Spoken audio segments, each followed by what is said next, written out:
دلنوشته های من. داستان من و غروب بارونی زمانی شروع شد که من در نوجوانی در غروبی بارونی نجوا کنان رو به آسمان ایستادم و از خدا پرسیدم: من کیستم؟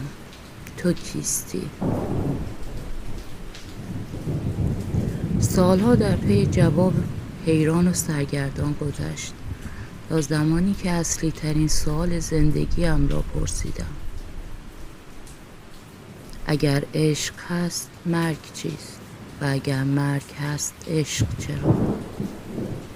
و این شد شروع عاشقانه عرفانی من با خدای آسمانی در غروب بارانی. اگر حسم رو لمس کردی بمون.